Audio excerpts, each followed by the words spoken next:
Pourquoi ceux qui sont appelés à une mission plus élevée font-ils face aux plus grandes batailles contre la luxure? C'est une lutte dont personne n'aime parler, pourtant elle est plus courante qu'on ne le pense. Et les raisons derrière ce combat sont surprenantes. Si vous vous sentez dépassé par cette bataille silencieuse, sachez que vous n'êtes pas seul. En réalité, il existe une explication biblique à cela. Découvrons la vérité derrière cette lutte cachée. Tout au long de la Bible, certaines des personnes les plus ointes ont affronté de puissantes tentations. Pensez au roi David, un homme selon le cœur de Dieu qui est tombé dans le piège de la luxure avec Bethsabée. Ou encore à Samson, dont la force et la mission ont été éclipsées par sa faiblesse pour Dalila. Même aujourd'hui, ceux qui sont choisis par Dieu ne sont pas épargnés par cette lutte. Mais pourquoi? Pourquoi la luxure semble-t-elle cibler ceux qui sont destinés à la grandeur? Ce n'est pas seulement une question de faiblesse humaine. C'est un combat spirituel, et l'ennemi sait exactement qui attaquer. La Bible est claire sur la réalité du combat spirituel. Éphésiens 6,12 dit « Car nous n'avons pas à lutter contre la chair et le sang, mais contre les dominations, contre les autorités, contre les princes de ce monde de ténèbres, contre les esprits méchants dans les lieux célestes. » La luxure n'est pas seulement une tentation physique, c'est une attaque spirituelle visant ceux qui ont un appel divin. L'ennemi sait que s'il peut corrompre la pureté d'une personne choisie, il peut entraver le dessein de Dieu pour sa vie.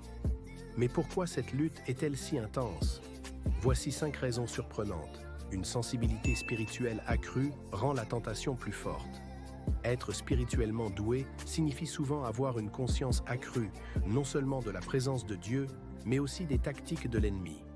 La luxure est un outil puissant utilisé pour distraire et affaiblir ceux qui ont un appel divin. Ceux qui sont choisis font face à des tentations plus intenses, car l'ennemi sait que s'il les piège dans la luxure, il peut ralentir, voire faire dérailler leur croissance spirituelle. L'isolement conduit à des batailles cachées. Les élus sont souvent mis à part, marchant sur un chemin que peu peuvent comprendre. Cette solitude peut être une bénédiction, mais elle crée aussi une vulnérabilité dangereuse. Sans responsabilité forte ni connexion spirituelle profonde, la luxure devient un combat secret. Le fait que cette lutte soit cachée la rend plus difficile à surmonter, poussant beaucoup à souffrir en silence. Un appel élevé attire des attaques plus intenses. Plus l'appel est à grand, plus la guerre est féroce. La luxure n'est pas seulement une faiblesse humaine, c'est une attaque spirituelle conçue pour distraire, épuiser et éloigner les élus de Dieu.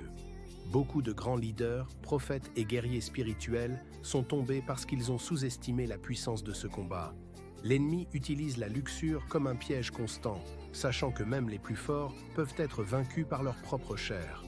Les blessures émotionnelles créent des portes ouvertes. Beaucoup de personnes appelées par Dieu portent des blessures émotionnelles profondes. Rejet, abandon, peine du passé. Ces cicatrices non guéries deviennent des portes ouvertes à la luxure. Lorsqu'une personne est émotionnellement vulnérable, l'ennemi propose la luxure comme un faux réconfort, une connexion artificielle pour combler le vide. Sans guérison intérieure, la luxure devient un mécanisme d'échappatoire, créant un cycle de péché et de honte difficile à briser. De grands dons spirituels s'accompagnent d'une chair faible. Beaucoup d'élus possèdent de puissants dons spirituels, mais ils restent humains. La chair est faible et sans discipline spirituelle constante, prière, jeûne, renouvellement de l'esprit, la bataille contre la luxure s'intensifie. Plus l'onction est grande, plus le besoin de maîtrise de soi est crucial. Sans un renforcement actif de leur esprit, les élus risquent de tomber facilement dans des schémas de pensée et d'actions impures.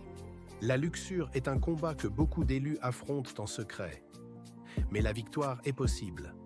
Par la discipline spirituelle, la responsabilité et la guérison, ils peuvent surmonter cette lutte et continuer à marcher dans leur destinée divine. L'objectif de l'ennemi est de les piéger, mais la puissance de Dieu est toujours plus grande. La question est, choisiront-ils de combattre ou de tomber ?